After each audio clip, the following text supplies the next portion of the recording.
श्री सद्गुरुदेव परमात्मने नमः। श्री रामचंद्राय नमः। श्री सद्गुरुदेव सन्निधि भाग 6 कुमुदबेन पुंजवानी की लिखी हुई है। उसमें से आज हम कई छोटी छोटी बातें बताते हैं जो श्री गुरुदेव ने खुद बताई है। शुरू करते हैं पेज 164। श्रद्धा और विश्वास में फर्क है। श्री ढेबर भाई ने श्री गुरुदेव से प्रश्न किया, श्रद्धा और विश्वास में क्या फर्क है? श्री गुरुदेव बताते हैं, श्रद्धा और विश्वास में बहुत फर्क है। वस्तु को ठीक से समझ करके हम उस पर अटल रहे उसे श्रद्धा कहते हैं, और आंखें मीच कर उसी पर डटे रहे उसे विश्वास कहते हैं। इसका उदाहरण दूं। पार्वती जी वन में तपस्या करती थी। सप्त ऋषियों को श्री शंकर जी ने उनके पास भेजा। पूछे, क्यों तपस्या करती है? पार्वती जी ने कहा, शिव जी से हमारा लग्न हो इसलिए। यह श्रद्धा है। ऋषियों ने कहा, ऐसा तुम्हें किसने बताया? बोली, नारद जी ने। ऋषियों ने कहा, अरे नारद जी की सीख मानकर तुम शिव जी की आराधना करती हो। वो तो बैल की सवारी करते हैं, चमड़ा पहनते हैं, सांप आभूषण है, संपत्ति में एक बैल ही है। उन्हें छोड़कर विष्णु के साथ लग्न करे। पार्वती जी ने कहा, यह कभी नहीं हो सकता। मेरा अटूट संकल्प है कि महादेव अवगुण भवना विष्णु सकल गुणधाम, जेहि कर मन रम जाहि सन ताहि ताहि सन काम। यह सुनकर ऋषियों ने कहा, यदि शंकर जी ने मना कर दिया तो? पार्वती जी ने उत्तर दिया, जन्म कोटि लगी रगर हमारी, बरऊ शंभु न त रहु कुमारी। अगर शंकर जी मना कर देंगे तो मैं शादी ही नहीं करूंगी, जन्म जन्म तक कुमारी ही रहूंगी। शादी होगी तो शंकर जी से ही होगी। यह हुई श्रद्धा की बात। इधर देखिए शंकर जी का विश्वास। समुद्र मंथन में विष निकला। किसी ने नहीं कहा कि हम पी लें। शंकर जी ने पी लिया। राम नाम से अमृत मिलता है, यह सब देवता जानते हैं, पर विष पीने को कोई तैयार नहीं हुआ। शंकर जी ने रा कहकर पिया और म की लकीर लगा दी। विष कंठ में ही रह गया। राम कहकर पी लिया। विश्वास के भरोसे। यही विश्वास से होता है। श्रद्धा और विश्वास से मिले प्रेम की खान, सद्विचार से होत बना आसक्ति की हान। गांधी जी को जिस समय विचार आया कि खद्दर से मैनचेस्टर को, उस उद्योग को हानि पहुंच सकती है, पर विश्वास हो गया कि सादगी भी आएगी, तो 2 वर्ष में सब सार्थक हो गया था। यह विश्वास। श्रद्धा में विचार होता है, विश्वास अंध होता है। रामकृष्ण ने विवेकानंद से कहा, तुमको ईश्वर देखना है ना, बैठ जाओ यह अंधेरी कोठरी में। विवेकानंद जी बैठ गए। विश्वास इसे कहते हैं। हमको एक ही श्रद्धा होनी चाहिए कि हम आज प्राप्त कर ही लेंगे। कल्पना सत्य होती है, मार्ग ठीक होना चाहिए और परिश्रम करना चाहिए। हम साधन को दोष देना खूब सीखे हैं, पर यह साधन नहीं रखते ध्यान नहीं रखते कि साधन कितना ही सरल व उत्तम क्यों न हो, परंतु यदि उसमें लगन नहीं तो चौक्कस व्यर्थ ही जाएगा। हमारी जिज्ञासा तब फलित होती है जब हम मछली बने। लक्ष्य प्राप्ति अति इच्छा ही साधन का प्रथम सोपान है। मछली की दशा पर अपन विचार करें तो जिज्ञासा का स्वरूप सहज ही हमें समझ में आ जाएगा। मछली ने अपना जीवन समर्पण किया है जल को। वह जल बिना एक क्षण भी नहीं रह सकती। मछली को पानी में से बाहर निकालो, क्या देखोगे? उसके कान में जाकर पूछो, मछली तुझे क्या चाहिए? उत्तर में वह पानी मांगेगी। उसे कहो कि अरे, पानी से मूल्यवान दूध है, मिठाइयाँ हैं, पानी के बदले तो उन्हें ले ले। मछली सिर्फ पानी ही कहेगी। मछली सिर्फ पानी के लिए सारी सृष्टि का तिरस्कार कर देती है। साधन में सफलता न मिलने का यही कारण है कि साधक जिसके लिए निमित्त साधन करता है उसके बिना रह सकता है। यदि उसके बगैर वह न रह सके तो जरूर सफल हो जाए। हमारे में तीव्रता होनी चाहिए, तड़फड़ाहट होना चाहिए। द्रोणाचार्य ने अर्जुन को धनुष विद्या सिखाई थी। एक भील था, एकलव्य उसका नाम था। उसने द्रोणाचार्य से प्रार्थना की कि मुझे धनुष विद्या सिखाओ। द्रोणाचार्य ने मना कर दिया तो भील ने कहा कि कैसे नहीं सिखाओगे, मैं आपसे ही विद्या सीखूंगा।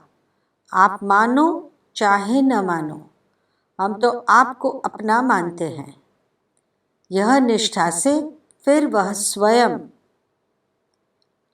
भील ने द्रोणाचार्य की मूर्ति बनाई और मूर्ति से पूछ पूछ कर धनुष विद्या का अभ्यास प्रारंभ कर दिया। परिणाम यह हुआ कि भील धनुष विद्या में इतना प्रवीण हो गया कि एक दिन अर्जुन घूम रहे थे, साथ में कुत्ता था, वह जंगल में निकल गया। भील ने कुत्ते के मुंह में बाण इस प्रकार मारे कि कुत्ता का मुंह बाणों से भर गया, लेकिन चोट नहीं आने दी। कुत्ता अर्जुन के पास आया। अर्जुन को कुत्ता को देखकर आश्चर्य हुआ कि ऐसा कौन धनुष बाण चलाने वाला है। कुत्ता समझदार था। वह भील के पास अर्जुन को ले गया। अर्जुन ने पूछा तो भील ने कहा कि मुझे धनुष विद्या द्रोणाचार्य जी ने सिखाई है। इस पर अर्जुन को क्रोध पैदा हो गया कि गुरुजी ने मुझसे कपट किया है, मुझे ऐसी विद्या नहीं सिखाई। अर्जुन द्रोणाचार्य से दूर रहने लगे और अनमना बात करने लगे। द्रोणाचार्य ने पूछा, अर्जुन क्या बात है? मुश्किल से अर्जुन ने बताया कि आपने भील को विद्या सिखाई, वह मुझे नहीं सिखाई। अर्जुन को यह अध्यारोप हो गया था कि गुरुजी ने भील को विद्या सिखाई। यह झूठा अध्यारोप था। कितना खराब होता है मनुष्य का इस प्रकार से मिथ्या अध्यारोप से। ईर्ष्या मनुष्य को कहाँ पहुँचा देती है। भील से ईर्ष्या हो गई। यदि इसी भील को अर्जुन मित्र बना लेते तो बड़ा काम आता। द्रोणाचार्य ने भील से कहा, मैंने तुम्हें कब धनुर्विद्या सिखाई है? भील उस स्थान पर द्रोणाचार्य को ले गया। देखा कि द्रोणाचार्य की मूर्ति प्रतिमा बनी है, अगरबत्ती धूप आदि लगी है। द्रोणाचार्य ने भील से दक्षिणा में हाथ का अंगूठा मांगा। भील ने दे दिया। वह खुश हो गया। द्रोणाचार्य ने आशीर्वाद दिया कि तेरे पाँव का अंगूठा काम करेगा। भील पाँव के अंगूठा से बाण चलाने लगा। निष्ठा इतनी थी। निष्ठा परिपक्व हो तो ईश्वर प्राप्ति होती है। निष्ठा परिपक्व होने के कारण भील स्वयं विद्या सीख गया। वाक्य ज्ञान अत्यंत निपुण, भव पार न पावे कोई। निशिग्रह मध्यम दीप की बात न, तम निवृत्त नहीं होए। पेज 243 पर बताते हैं, निर्द्वंद्वता आती है विश्वास आने पर। श्री गुरुदेव कहते हैं, एक के बाद एक आकर भक्तजन श्री गुरुदेव को वंदन और चरण स्पर्श कर रहे हैं। उसमें रूप सिंह भाई भी उनकी पत्नी के साथ आए। रूप सिंह भाई ने परिचय देते पत्नी के बारे में कहा, बापू वारंट आ गया है। पूज्यश्री और साथ वाले का हास्य। राजकोट में अपनी परिवार में लग्न प्रसंग है, इसलिए रूप सिंह जी की पत्नी उनको लेने को आई है। ये वारंट जैसा लगा। श्री गुरुदेव कहते हैं, हमारे यहाँ रात्रि को रूप सिंह जी इतनी अच्छी चौकीदारी करते हैं कि उस पर मुझे रामायण की एक घटना याद आ गई। गोस्वामी जी ने लिखा है, प्रणवो पवन कुमार खलवन पावक ज्ञान घन, जासु हृदय आगार बसहि राम शरचाप धर। हनुमान जी के लक्ष्य में राम जी कितने निर्द्वंद्व है। तुलसीदास जी कहते हैं कि और जगह पर जब राम जी सोते हैं तब धनुष बाण साथ में ही रख कर सोते हैं, पर हनुमान जी के हृदय में तो शर और चाप अलग रख कर राम जी सो जाते हैं।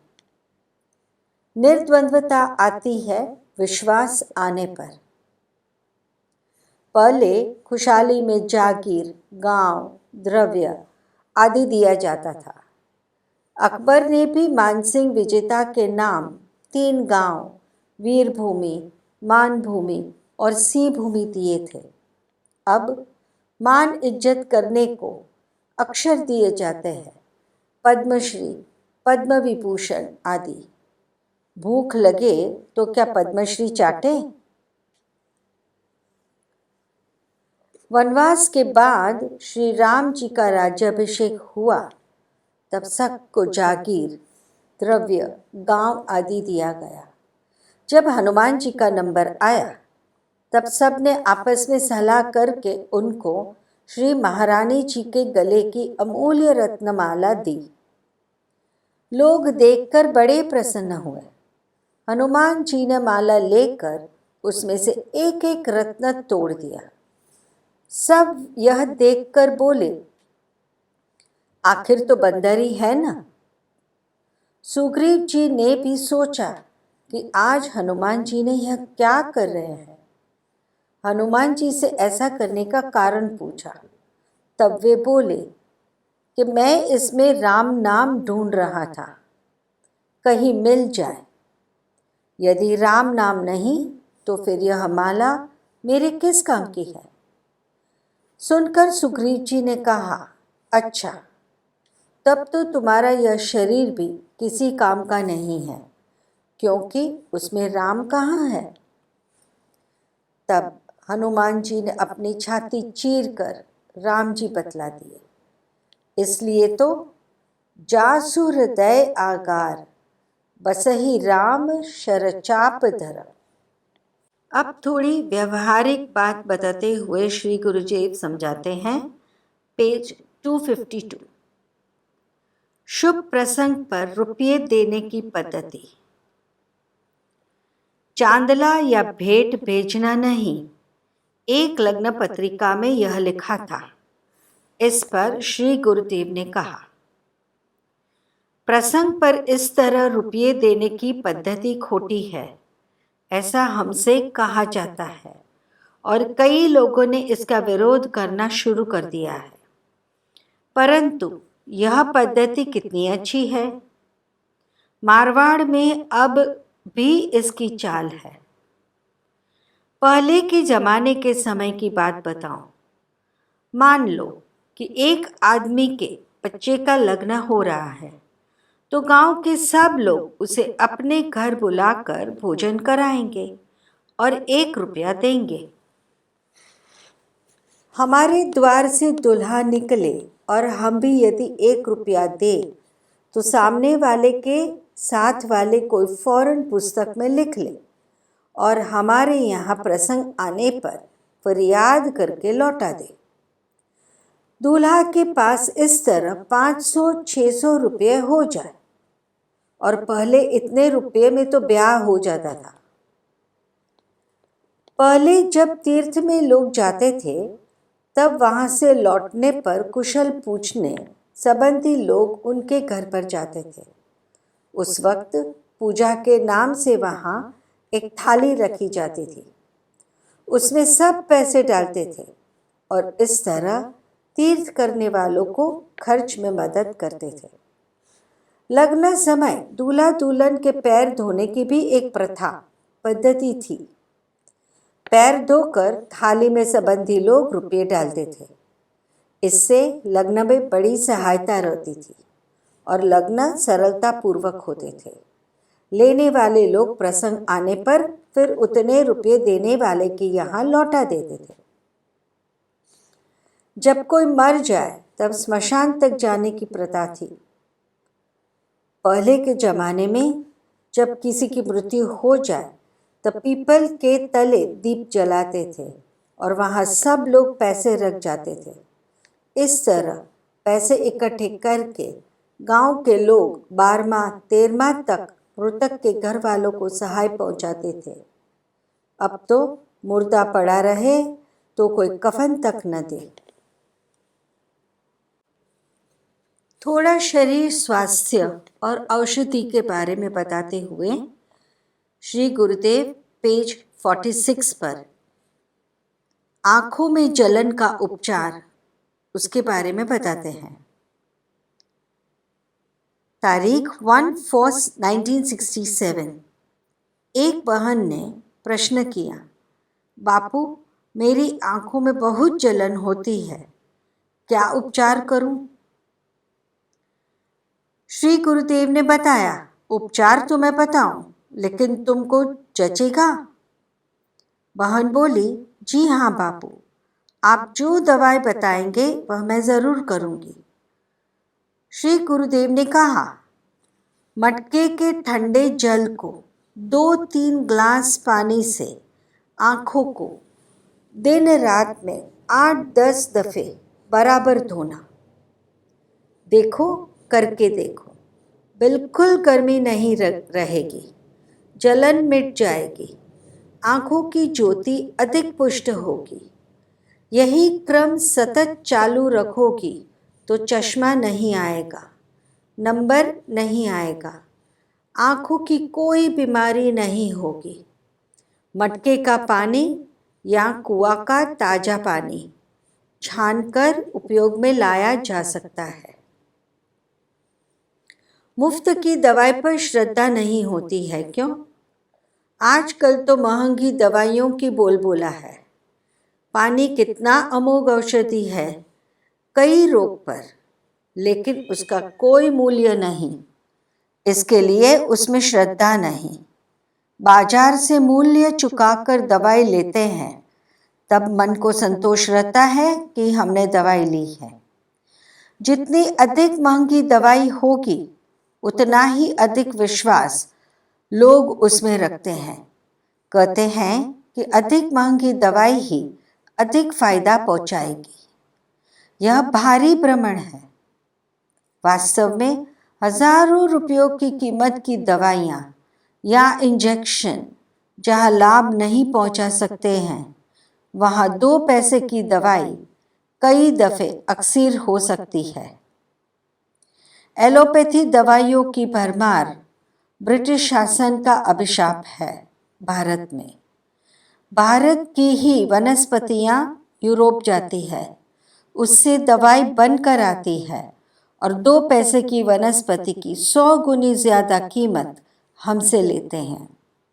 सर्पगंधा एक वनस्पति है जो भारत से जाती है और सर्पिना गोलियां तैयार होकर भारत में बेचते हैं। लोगों को व डॉक्टरों को वही अच्छी लगती है। वैद्य जी सर्पगंधा की दवाई देते हैं तो सब कोई नाक से कुड़ते हैं। पेज 300। मृत संजीवनी वेद विद्या है। हमारे प्राचीन महर्षियों को एक अपूर्व विद्या अवगत थी, जिसके द्वारा वे मृत व्यक्ति के जीवात्मा को जिस शरीर से वह उत्क्रांत हुआ है उसी में फिर से आवाहन कर सकते थे।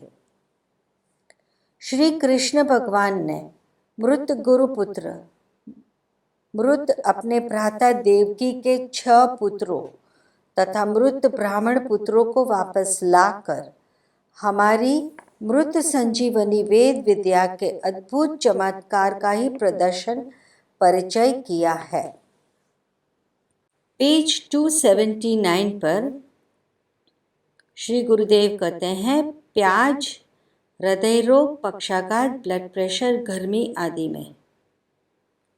रंका में स्वयंसेवक भाइयों को श्री गुरुदेव ने कहा, यहाँ अब गर्मी ज़्यादा बढ़ गई है। बाहर के केंद्रों में जाने वाले सब अपनी अपनी जेब में प्याज जरूर रखें। प्याज टोपी के अंदर भी रखें।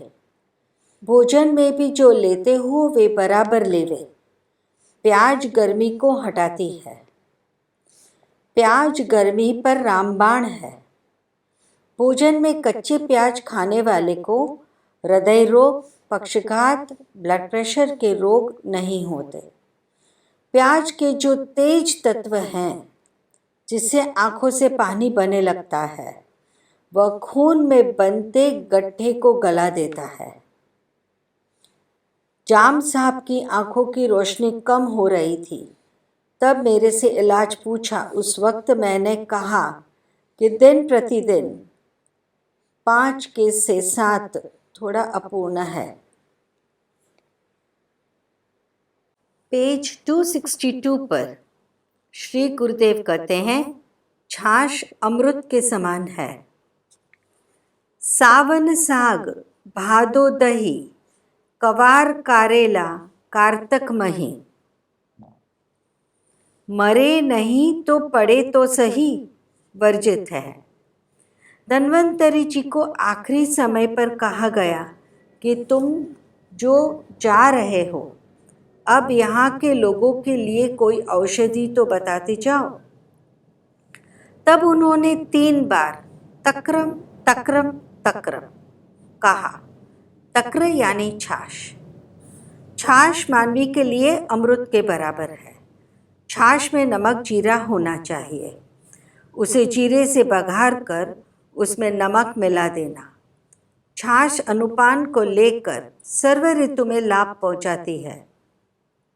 छाछ लेना हो तो अनुपान को खूब ख्याल रखना चाहिए। मनुष्य की प्रकृति अलग अलग होती है, वातज, पित्तज और कफज। ऋतु भी 3 प्रधान है, शीत, ग्रीष्म और वर्षा। शीत में मसाला के साथ, ग्रीष्म में साकर व पतासा के साथ और वर्षा में भी छाछ लेना हितकर है।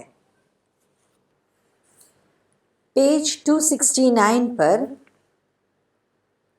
गुरुदेव कहते हैं, एकादशी पुण्यतिथि है। 15 रोज में एक उपवास करने के लिए एकादशी की जाती है। यह एकादशी पुण्यतिथि है। एकादशी में आलू का भजिया, सिंघाड़े के आटे का हलवा और मूंगफली हम लोग खाते हैं और हमें अजीर्ण हो जाते हैं। इससे तो दाल भात ही खाना अच्छा। एकादशी को हल्के से हल्का पदार्थ लेना चाहिए। आग में पकाया हुआ कुछ भी न लेना, ऐसा फलाहार का अर्थ होता है। इसके सिवा जो भी चीज हम खाते हैं वह आहार है। उपवास के प्रकार होते हैं। पहला, जिसमें जल तक न लिया जाए, वह निरांबु या निर्जला। दूसरा, जिसमें सूक्ष्म यानी 2 भाग फल 2 भाग पानी, फल या फल जैसी वस्तु ली जाए, वह फलाहार। तीसरा, जिसमें फल आदि न लेकर केवल दूध या शक्कर का पानी लिया जाए, वह निराहार। चौथा, जिसमें 12 बजे पश्चात एक बार हल्का भोजन लेकर कुछ भी न लिया जाए, वह एकटाना।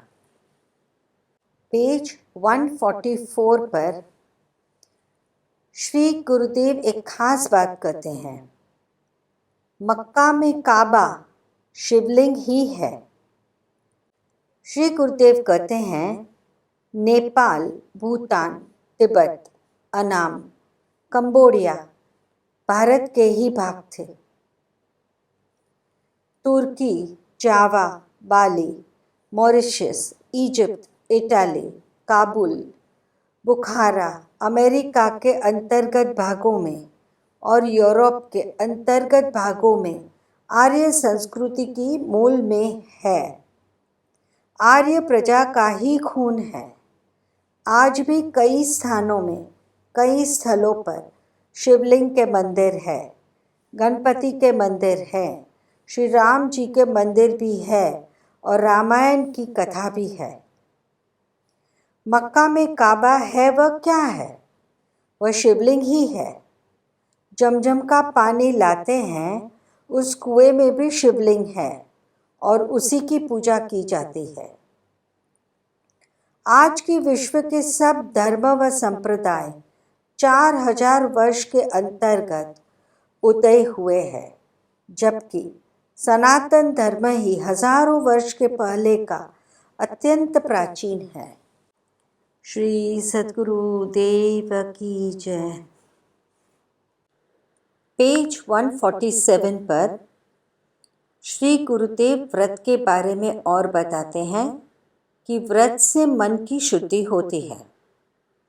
श्री गुरुदेव कहते हैं, वासना यानी इच्छा शुभ अशुभ दोनों तरह की होती है। मृत्यु समय हमारी जैसी वासना रहती है, उसके अनुसार जन्म होता है। वासना कर्मों का परिणाम होता है, अर्थात कर्म वासना उत्पन्न करती है। वासना मतलब अशुभ इच्छा नहीं, शुभ या अशुभ दोनों। विचार अन्न के ऊपर निर्भर है। जैसा खाओ अन्न, वैसा बने मन। गेहूं, आलू आदि सब फल है, लेकिन जो अग्नि पर पकाया जाता है, उसको फलाहार नहीं कहा जा सकता। अभय और निर्दोष दर्शन इसके लक्षण है। व्रत से मन की शुद्धि होती है और अच्छे विचार आने लगते हैं। पहले मैं एकादशी बराबर करता था। रामनवमी, जन्माष्टमी, शिवरात्रि और वामन द्वादशी भी करता था। अब एकादशी कब है उसका पता भी नहीं चलता, सिर्फ रामनवमी करता हूँ। एकादशी उपवास आयुर्वेद की दृष्टि से आरोग्य के लिए अच्छा है। अमाशय में जो कच्चा आम रहता है वह पक जाता है और पेट साफ होता है। अब श्राद्ध के बारे में कुछ बताते हुए पेज 185 पर श्री गुरुदेव कहते हैं, श्राद्ध एक यज्ञ है। तारीख 14/7/1967। सुबह प्रार्थना में श्री गुरुदेव के साथ पाठ पर श्री मधुसूदन जी महाराज भी बैठे हैं। श्री गुरुदेव समझाते हैं, योनियां कर्मानुसार है। पुनर्जन्म में मनुष्य से मनुष्य होता है, यह भी हो सकता है कि वह देव से भी मनुष्य होता है। इतर योनियों से वह मनुष्य हो सकता है और मनुष्य से देव भी हो सकता है। मान लो कि मेरे पिता ने कर्मानुसार हिरण का जन्म लिया है। अब मैं श्राद्ध करूं तो उसे वह पिंड कैसे प्राप्त हो सकता है? मेरे से हमेशा यह सवाल होता है, क्योंकि मृत्यु पश्चात तो तत्काल मनुष्य का दूसरा जन्म हो जाता है। श्राद्ध एक यज्ञ है और इसे पितृयज्ञ कहा है।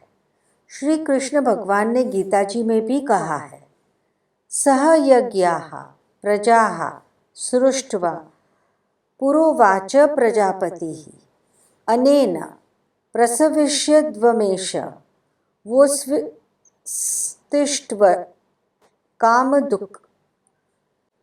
अध्याय 3 10वां श्लोक। हर एक शुभ कार्य यज्ञ ही है। अग्नि द्वारा पितरों के लिए जो यज्ञ किया जाता है उसमें दी हुई आहुतियों का सूर्य शोषण करता है। कौन से जीव के लिए कौन सा पदार्थ है उसका प्रकृति को बराबर ख्याल होता है। सूर्य जिस पदार्थों का शोषण करता है उनके सूक्ष्माति सूक्ष्म रजकण बरसात के रूप में नीचे आते हैं, जिससे घास और अन्न पैदा होता है और वह घास और अन्न हिरण के रूप में या अन्य जीवात्मा के रूप में जन्मे हुए अपने संबंधियों को मिल जाता है। ब्राह्मण का कार्य भी पोस्ट मास्टर जैसा है। अमुक वर्ष के अमुक मास में अमुक पक्ष की अमुक तिथि को अमुक शर्मा या वर्मा का पुत्र अमुक कर्म श्राद्ध करता है, सो फलाने फलाने को अर्पण हो, ऐसा कहता है, संकल्प कराता है। यह संकल्प पोस्ट मास्टर की मनी ऑर्डर रजिस्टर जैसी डायरी है। ब्राह्मण लोग श्राद्ध के वक्त सूर्य को पिंड अर्पण करते हैं और सूर्य अपनी किरणें फेंक कर कर्मानुसार जो प्राणी जहाँ भी होता है वहाँ उसके लिए किरणों द्वारा खाने का पदार्थ उत्पन्न करता है। यहाँ की पोस्ट ऑफिस में जमा कराया हुआ रुपया जैसे अपने संबंधी को गांव में मिल जाता है ना, उसी प्रकार श्राद्ध पिंड भी अपने पितरों को पहुंच जाता है। देखो, यज्ञ करते समय अपने को ब्राह्मण कहते हैं कि दक्षिण की तरफ मुंह करके बैठो, कारण दक्षिण दिशा में सबसे ज़्यादा बिजली है। और फिर अंगूठी से तर्पण करने के लिए कहते हैं, कारण कि अंगूठे में सबसे ज़्यादा बिजली है। और वीरासन पर बैठने का अपने को आदेश करते हैं ताकि मेरु से अपनी नाभि बराबर बिजली ग्रहण कर सके। श्री सद्गुरु देव की जय।